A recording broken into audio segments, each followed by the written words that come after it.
Hi, everyone. Hi, everyone. Good morning, good afternoon, good evening. Guys, wherever you're pouncing from, thank you so much for coming to Girls for STEM. We really do appreciate. And just a reminder, guys, we are here to encourage girls to pursue science and technology. We are here to showcase other role models who are pursuing STEM or are in STEM, or their intentions are to be in STEM. And we're here also to ensure that the girls are exposed to technology, they're exposed to role models. They just have enough information for them to make sure that they can get into STEM. So thank you so much, guys, for coming.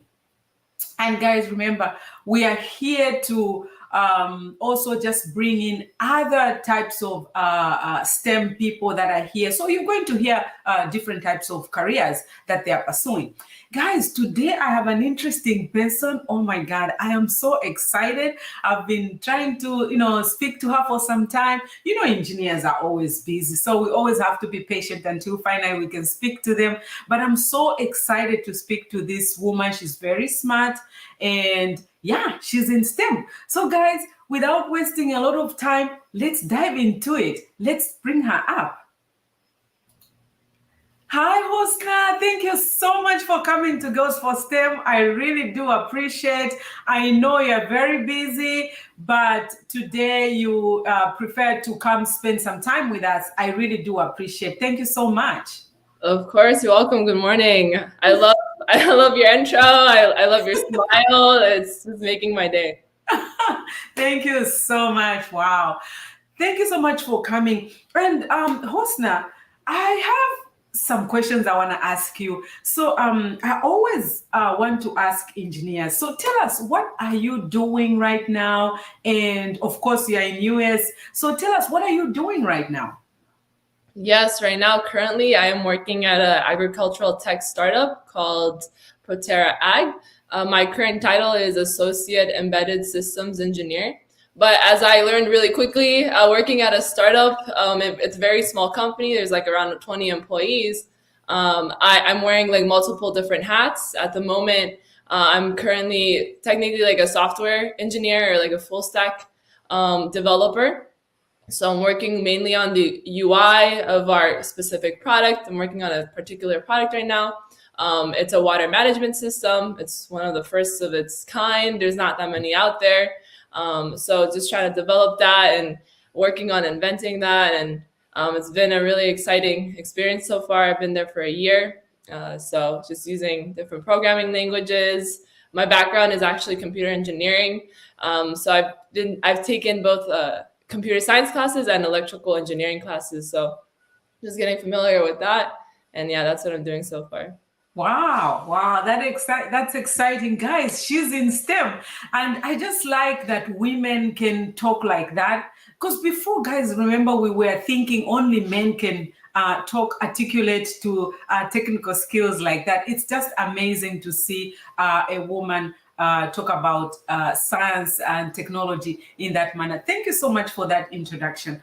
So, Hosna, I'll take you back when you were little. I always ask engineers, scientists about this question. And I'm sorry if you're going to hear any noise behind. I just have some kind of a truck dumpster that always come this time. It's so interesting, but I hope you're not gonna hear the noise. But yes, so I always ask engineers, scientists, technologists, healthcare professionals. We want to learn as viewers what's going on during that time when you're 5 years old. So are your parents talking to you about STEM? Do you have either neighbors talking about science and technology, or what's going on? Do you talk about it on your tables? Can you share with my viewers what's going on that time when you're about 5, 6, 7 years old? Oh yeah, definitely. So yeah, that's a really good question. Let me think about it for a second. As a kid, I mean, growing up, I was always like very shy and timid and introverted. Yes. It was hard for me to make friends and stuff. So I was very to myself for a while. And I think I had a very close, I have a very close relationship with my father. So whenever something broke around the house or if anything, needed fixing, he always told me and my sister to come help him. So that like implicitly put in my mind, like I could do anything, right? I could Yes. fix anything. I can, and even if it took time, sometimes like we couldn't fix it, but like we tried at least. And also my Yes. dad's a little frugal, so and he thinks he could do everything himself. So I sort of got that mindset of trying to be a fixer first as a kid. In terms of like talking about careers and what I want in my future as a kid, it wasn't really discussed. It was more so I think my parents were just supportive of making sure that I have a job could financially support me, be like Yes. independent. It doesn't matter what it was. But I think quickly as I got into, I think the place where I really knew that I wanted to do this was in high school. Like I Yes. was part of the robotics team. I was exposed to more classes that were a little bit high level. I learned quickly that I was more of I'm very, I think logically rather Yes. than, I guess, I'm a creative person too, but I think I understood math and science better than English and history classes. So I think like even like the classes that you're taking, like I guess that helped me see that I enjoyed those classes more. I got it more quicker, and yeah, so that helped me. And then I think eventually I was like, I found out I think about engineering in that robotics class, what it is, the different types of engineering there is. There's like mechanical, civil, electrical. And then also computer science, but like the really deeper stuff, I didn't really learn that until like looking for colleges that had more programs like aerospace. There was like I think nuclear engineering, biochemical, like all these different like subgroups within engineering. So it's so interesting. But Yes. I ultimately decided to do computer engineering because it was like a mix of both computer science and electrical. I didn't want to be sitting in front of my desk the whole day, and I realized that like really quickly. So I didn't want to be like a programmer, very like isolated into myself. And I'm a little. I've as I was going through these classes, I really like sports too, so I became a little bit more social, and I like grew in that way as well, technically, rather than technically. So. Then yeah, and then once I went to college, I knew it was for me. I love the classes that I was taking. Typically, I was the only girl in my class, but Wow. I think I'm sure as you knew, and we went to the same college too. Yes. I met you, but I didn't let it deter me. I think I was just more interested. I was more focused on like I love what I was learning, Yes. and like spearheading towards like okay, I just want to finish school so that I could just go into the industry and start applying whatever I learned and just learning new things. I just love learning new things. So Wow. yeah. Wow, really interesting. So I heard you talk about you were very creative and you thought you could be work on logically things, and of course that caused computer programming and all that. So how did you? So that just resonated to you, and then I also like when you mentioned that. Um, you were more inclined to technical stuff, like instead of English and things like that. And that's another topic for another day, because they scientists, whatever, they say that most engineers, they don't talk too much. They don't they don't do a lot of association with other people.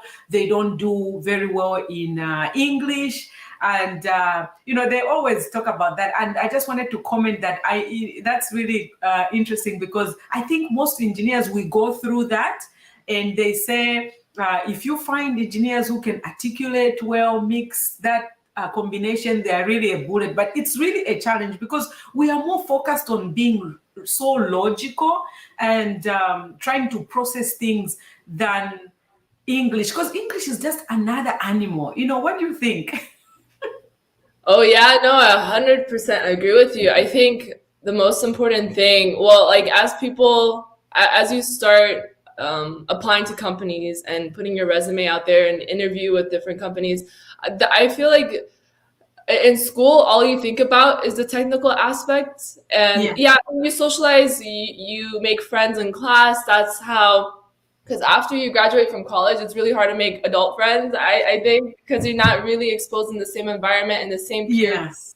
the same, a similar age group, and just exposed to different people. Whereas like when you start working, you're just working with a particular group of people, and you can't really expand that group. So it's really nice to build those connections there. But yeah, in terms of English, I mean, my parents were like immigrants. They came to this country, and like growing up, they would speak to me and my younger sister in their language. And I think I was talking to you before about Yes. how I was in ESL classes for a little while. I was in ESL, like English is a second language. Yes. So then when my parents talk to my teachers, they're like, yeah, she has a little bit of a speaking issue. You guys might like, because they were speaking to me in Farsi at home, but then in class I was supposed to speak English. So I think just not to confuse me, they spoke to me in English at home. But I understand, like if they speak to me, I understand. But it was just a little bit difficult, and I wasn't really, I didn't really like books. I didn't like Yes. reading. It was very hard for me to like comprehend and just keep my attention on a story and just try to remember and recollect. But as I'm growing older, though, like the last few years, I've grown to love books. So I feel like people go through like different stages in their life. Maybe as a kid, you didn't really like books. You were more like, I was more like hands-on. I love to Yes. draw. I love to paint.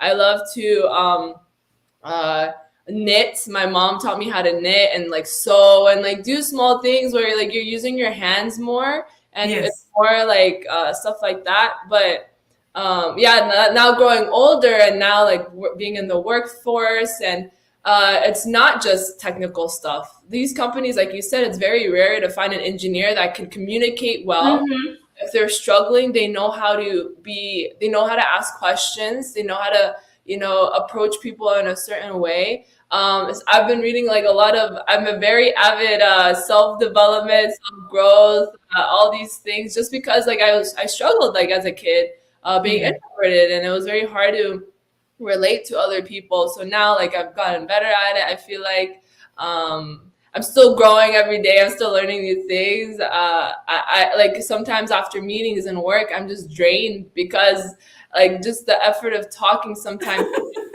uh, it just drains my mental like I guess endurance. I don't know, but getting Tell better. me about it.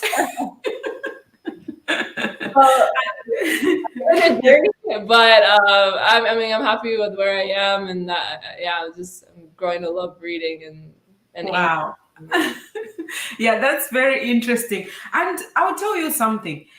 It's not only about, because I also came in the United States. I grew up in Africa, raised in Zambia. That's where I grew up. And English is my second language. It's not my first language. And although we speak English in my country from where we are little, my nieces, my nephews, they are like one, starting from 3 to us, they just start talking. They speak English. We practice that where I come from. But that the notion that most engineers struggle in terms of communication, that is across the board, including those that are born and raised, maybe say Yeah, United States, even those that are English people. On average, they say that's a very difficult aspect for engineers to really communicate. And it's true, once an engineer can communicate well, because that means they can articulate to, resolving problems and also sharing their mind, their smartness, their logic, and putting it on the table for others to understand. Because remember, engineering is a very some people think difficult things like that, but I say, guys, no, it's not. Let's just get into it. But if someone can articulate well and explain to others, it's really, really a powerful tool. And that's why most people say that. Wow, so that's interesting. So the next question I wanted to ask you, so how did it feel being very few women in engineering in your classes as you are progressing from high school going up. How did it feel finding yourself by yourself? And guys, Hosna, she's in STEM. She's a software engineer or computer. Which one should I call you? A computer engineer or software engineer? Anything is fine. For me, like labels too, that's another thing. Like, yes, like we're engineers, right? Yeah. I say I'm a problem solver. I don't care if it's software. I don't care if it's mechanical. Yes. I know, like in the industry, like you have a title and that matters. For me personally, I don't know. I want to be an entrepreneur one day. So, And you know what? Hold to that thought. You see, guys, my viewers, the way Hosna is saying that, I want to be this, I want to know this. I'll tell you what STEM skills does. It unlocks your mind to do literally anything. yeah. Anything. You can do anything that you put your mind to. There's nothing that you cannot execute. And I always talk about this. I'm like, learn, you are in STEM, you will be able to do anything you want in this world. Wow. So I just wanted to point out that one. So yeah. So she's in software engineer. She's in computer as well. And guys, she's also a friend of mine. We were together at the university, so that's even more interesting. So I'm asking her, how she's navigating STEM. We want to know how these role models are navigating STEM. How did they do it? How are they doing it? Because this is an encouragement to girls that are growing up. So yeah, let's go back to the question that I asked. So when you found yourself by your mostly few women or maybe by yourself, how did it feel like? I feel like my experience was a little bit different than a lot of other people that I've talked about. Yeah, I felt that it was, I think I didn't really, for me, luckily, a lot of the people that were in my class, some of them I went to high school with because Yes. high school was right next to the college. So I had Yes. a lot of guy friends that I knew that were in my classes, luckily, and also being in the robotics team, there wasn't that many females there too. And I feel like I just learned how to just communicate. It doesn't matter if you're female, male, or whatever you identify as. Just we're all human beings, right? And just we're in a specific subject or specific field, right? And just focusing on that aspect of it, not necessarily, um, you're a guy and I can't talk to you. Like I don't know how to talk to you. I try to find things in people that I could relate to, that I could try to, once I do that, then we become friends. And then once we Yes. become friends, they see you as an equal, hopefully. And you respect one another, you treat one another. The issue comes where that the respect isn't there because they treat you differently. Luckily, I didn't experience any of those things. And even if I did, I didn't let it affect what my goal was or what I was trying to do. I've talked to a lot of other girls where, so like I mentioned to you, how I met you is through the club that we were part of, a called Yes. SWE, Society of Women Engineers, and that was a really good opportunity to bring a community of women together and have these discussions. And when I was having these discussions with them, I was like, whoa, like I didn't know that was happening. I wish like you guys had a community, and now like we had a community. So first it was and it took the weight off of their shoulders too, to talk about it, and have people say, yeah, that happened to me too. Like once you could relate on that level, it's like you don't feel alone anymore. You feel more confident, you can support one another and stuff like that. So, yeah, I know you mentioned you wanted me to. Do you want me to talk about? Yes. So I wanted to ask you now that you brought in the sweet part. So it's so interesting, guys. As I mentioned, Hosna, she's a software engineer. We went to school together at the university, and we were also in SWE. I saw her tenacity and how she managed SWE. I was attracted by that, and we're going to hear how she started this, how she got to start the SWE, or how she got to the position that she was. So, Hosna, tell me, how did you get into SWE? So now you're at the university. So what's going on there? Yeah. So like I mentioned in high school, I didn't really have that many friends, and I'm very social. I mean, I got along with people in class. I would talk to people, I would connect with them, but then outside of the class, it was really hard for me to keep that connection with the people because they had their own friend groups. So I typically not like went to the library and just was studious, very studious. Once I got into college, everybody would tell me, like, you have to join a club, you have to join a group of people, so where you could build a network. And that's a very important part of being in university, to build that network.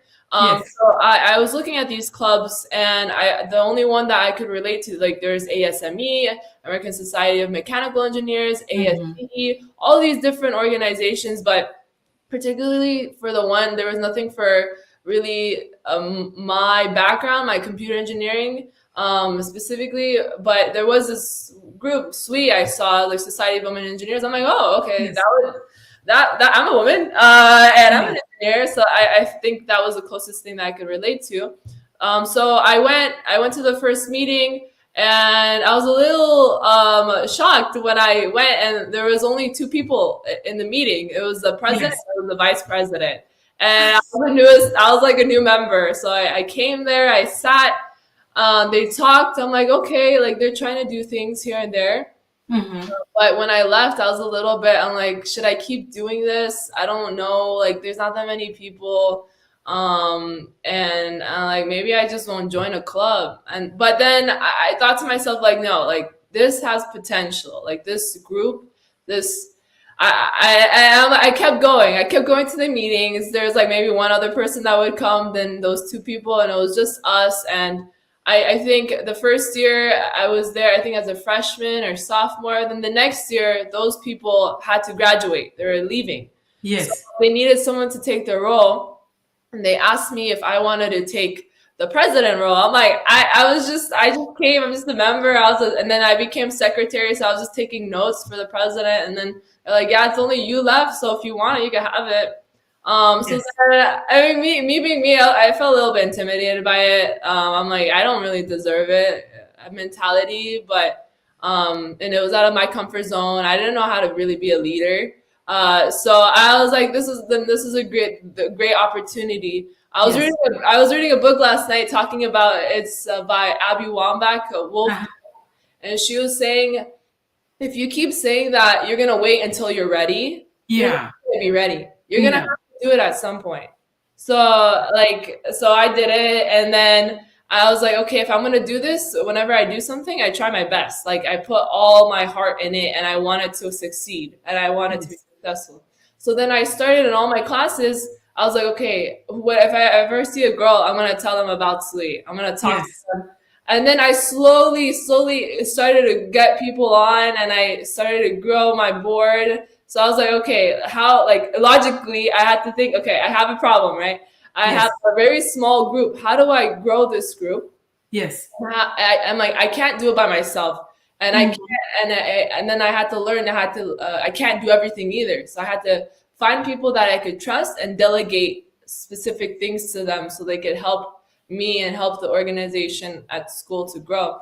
So yeah, then I started meeting people. I started telling them about it. I would get anybody. I would also tell my guy friends. I'm like, hey, like, it's a Society of Women Engineers, but we invite anybody could come. It's just particular. We talk about how to increase visibility for women and have this community to talk about issues that they face and stuff like that. So then we had our first meeting. We try to tell all the professors about it. We try to send out emails, put out flyers, like, tell your friends about it. And then people came, and then we try to organize the meeting where it's beneficial for them too, making sure that they get the information that they need. We provide them like any scholarships that would be helpful for them, or any internships and stuff like that. So we had to find things for incentives for them to come. You know, we got pizza, we got, college students love free food. So we had to, like, think in different ways strategically to help people come.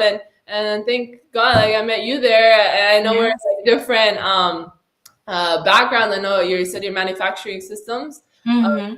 engineer or management, but I wouldn't have been exposed to like different women from different, I guess, fields in the college or different. Yeah, so that Wow. was sort of my journey there. I was president for a year, and then I could have been president the next year. And we grew our group from I think like 3 people to like 30 people Yes. consistently. Like they would come, we would have our email list was like 100 people. Wow. In a year, we grew exponentially, so it was great. And then I wanted someone else. Like that was my vision. My main focus was growing the group, Yes. making sure people stay, the retention, and then also focusing. I love giving back to the community and Mm-hmm. encouraging the next generation. So planning volunteering events to help like give presentations to young elementary school students or middle school students. Or I think the Girl Scouts came one time and Yes. some demonstrations of the labs inside college and stuff like Wow. that. We did a couple of those events. So I was happy that we got to do that. But then, yeah, I wanted another person to have an opportunity, another woman preferably, to lead or be president and have that experience and have that exposure. So then I let that happen. And then I think till now, like I get emails saying they have events here and there. And it's really good to see, and that they continue that each year. So, and they have, I think for a couple years, I knew the people that were, I saw potential in the Yes. people that were in the club, like, oh, this person can be a leader because they're consistent, they're reliable, they're dependable, they're approachable, they're friendly, they're open-minded. Like you have to think about the certain characteristics of what makes a good leader. Um, Yes. and you learn that in the job, and you know, so yeah, Wow. that's nice. That was so interesting. Wow. So you really did a good job, just to let you know, because we saw you from afar. And sometimes when you're working on something, you may say, oh, how am I doing? And maybe you don't get maybe people to tell you that. I saw you were very committed every time you were present to support that organization, and just being the president, you really did a wonderful job. And that's why I came, because I was like, these women are so committed. They are always there organizing. Let me just see what they do. And by that time, I was so interested in encouraging girls to pursue science and technology, and that's why I used to come there most of the time. But the school was like driving me crazy. So Wow. I would come once in a while. I met a lot of people. I met Roshin there. I just met wonderful people. Wow, thank you so much for sharing that. So what was your most exciting projects when you're doing Sweet? Ooh, that's a good question. Exciting projects. Interesting. Hmm. I mean, we didn't do that many projects. I think Mhm. I wanted to take an initiative. The one thing that I wanted people to get exposed to is like, I guess, hands-on learning. Um, Yes. like for me, out of high school, I was looking into 3D printers. I have it inside this closet, but uh, to just get my hands on, like I'm not gonna wait. I didn't want to wait until I got into college to get Yeah. exposed to something. So I did my own research. I looked into it. I love your cup, by the way. Oh, thank you so much. Yeah, It's it's so precious. cute. Yeah, but so when I got in, I wanted us to order like a mini 3D printer, and I wanted a group of people. We said if anybody is interested, we have a kit. If you guys want to come at this time and build it Mhm. together, Yes. and read the instructions and try to start building things. We had workshops that we wanted to do. I think we did a couple 3D printing. We taught people how to CAD and Tinkercad, and like kind of like little name tags and like experiencing that and being creative, and then also combining 3D printing and engineering, like how to export the file, how to put it into the printer, and stuff like that. That was fun. But I think the biggest thing that was fun, like I got exposed to a lot of different companies. I reached Yes. out to the recruiters. We got to go on a couple tours. We went to Yeah. Medtronic. We went to, I think, JP. Wow. We went to, I don't remember what the other ones we went. And some people came here to talk about like the roles that they're looking for. So I was really interesting to see like the company aspect of like, because they don't really talk about it in school, like what Yeah. what different jobs are out there. I think our mentality is just let's finish. But when the thing was that I experienced when we were done, we're out of college, there was a little bit of uncertainty. Um, like, where do I want to work? Some people know, Yeah. they're like, oh, I want to work at a Google, or I want to work at Facebook, or I want to work at like a big corporation. Um, Yeah. or I just want to get a job to make money, and if that's what their intention is, that's fine. But for me, I just wanted to do something more purposeful. I wanted to give back. I wanted a company that had a good mission. And like I said, they don't really teach you that. And I didn't find that out until after. I was fortunate enough to have a couple internships and work for a little bit in that aspect to get exposed. So, but yeah, without those things, I heard a lot of people, they didn't have internships when they graduated, and it was hard for them to find a job because they didn't. A lot of people didn't have, and I mean, I also attended one event that you guys did. I think it was about internships and just so many resources that were out there. And the good thing about the SWI organization, it really exposed us to understand, just like you are trying to say, so many things that we stumble on, we stumble on, we stumble, we don't know Yeah, what type of careers, how is it going to be, how are the internship, how do they interview, how does the interview goes, whenever you go for an interview. So some of those are really, really important. And, I was really privileged to actually attend one of your uh, workshop that you did. It was really interesting. I was like, wow. And I was like, wow, how does these girls, organize all these things? And that was really cool. yeah. That was really nice. Wow, that was interesting. So, one other question I wanted to ask you now about, girls pursuing science and technology. So, what's that? Me and you, we are, I would say, privileged. We're here in the United States, and we were exposed to so many resources. So, what would you say to a girl growing up, let's say maybe in Afghanistan, Zambia, here in USA, in Mississippi, deep in Mississippi, Iran, wherever that is? What would you say to a girl growing up who doesn't have all these resources? What would you say to those to encourage them to pursue science and technology? Ooh. Yeah, definitely. I think I think two things. Just trying to be as resourceful as possible. I Mm-hmm. think being resourceful, using whatever is around you, that even makes you a better engineer, a better problem solver. You're Yes. able to make something out of nothing, or something out of that was used for something else. Like, take things apart, break Mm. things, learn about it, put it back together if you want.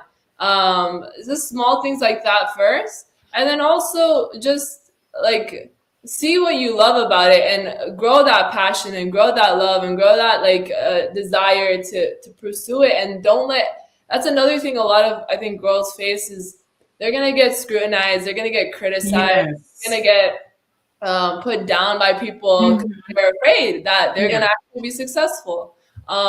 So there's two aspects, right? There's a technical, like trying to get use your resources, but also like more soft skill building and growth, personal growth building, because that's what we're all here for, right? And we're here in this Mhm. world. What's the purpose of life? Yeah. How do you like think about those questions too, and what makes you happy? And then if it is engineering, what in engineering makes you happy? Because ultimately you're going to spend a lot of time in it, and if it doesn't make you happy, try to, if it's not for you, that's okay. If it is for you, then find that little spark in you, I think.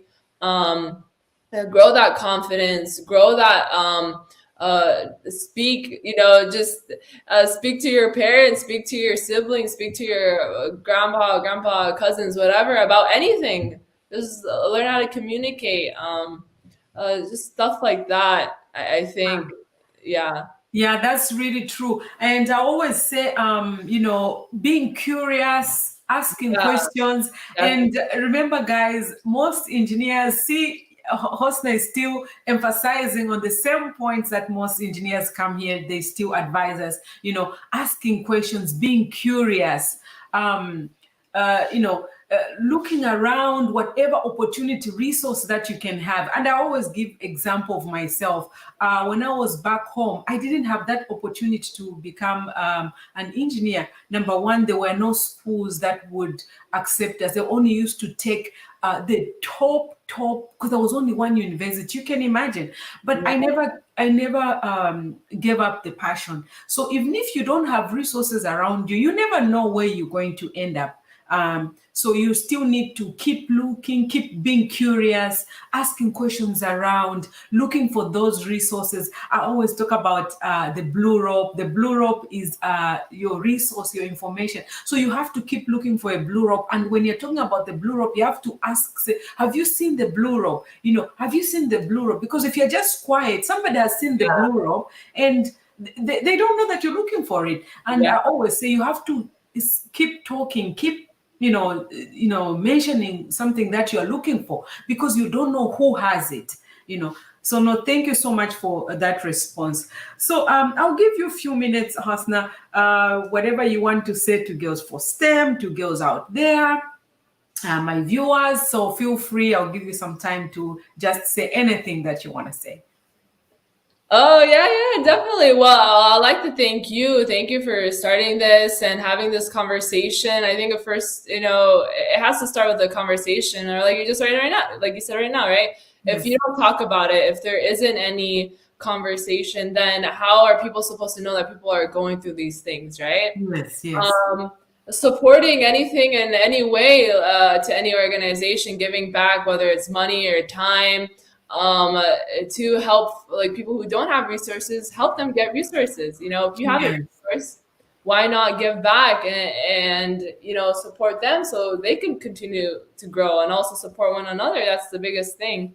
So yeah, I'll recommend, if you can have access to reading, try to read as many books as you can, ask as many questions, be curious. I agree with you 100%.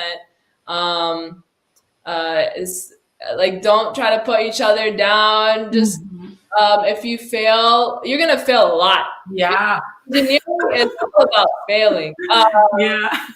And I don't even see it as failing. It's like you have to go through this in order to get to where you want to be. See it as a journey, right? Yeah. You have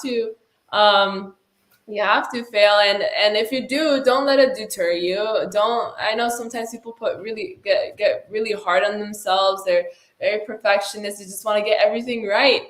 And it doesn't happen like that. And I just try to understand that and be okay with it. And and you know what, when you mentioned that you don't have to be so perfect in everything, especially women, we wait to see that we are so perfect.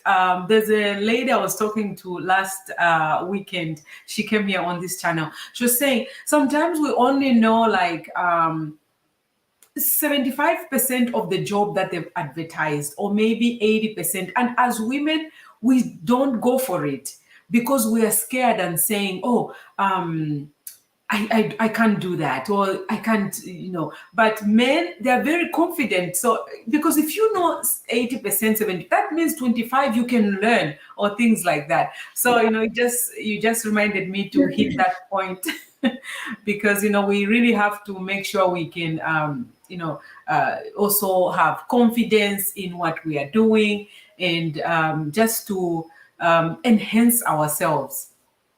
Oh yeah, definitely. It's a mindset. And people see it, if they ask you a question and you don't know the answer to it, whether it be in school or in class or whatever in life, if you say, oh, I don't know it, and you get upset, or you feel like, oh, like you're not smart, or you start like degrading yourself. No, it's like, it's okay if you don't know it. You have I read another book, have like self-compassion. Try to love yourself, and it's okay. Like, replace that with I don't know the answer now, but I'll look into it and I'll try to find the answer. And but it all takes practice. Like everything that I'm saying, it's really, really easy to say. And like I said, I started off like as a little introverted, shy person. Yes. I didn't know how to speak. I didn't raise my hand in class. I would sit all the way in the back of the class.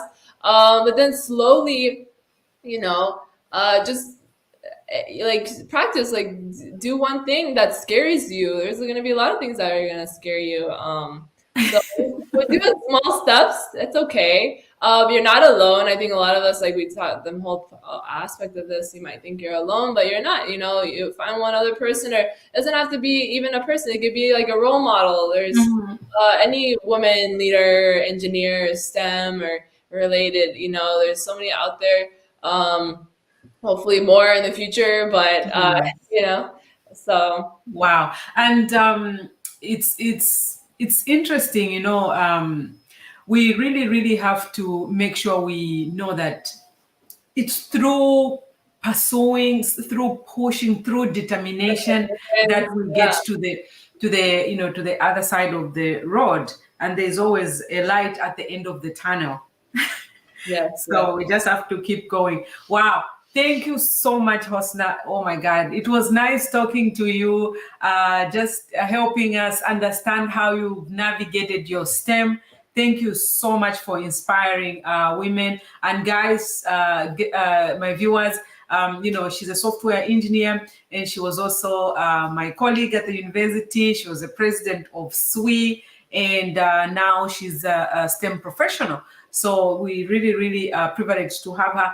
Thank you so much, Hosna. And we hope you can come again so we can hear more about your space, what you're doing, and just to encourage our girls to pursue science and technology. Yeah, definitely. Thank you so much. I appreciate it. Wow. Guys, we've come to the end of the show. Thank you so much and hope to see you next Saturday again. Thank you so much for coming, guys.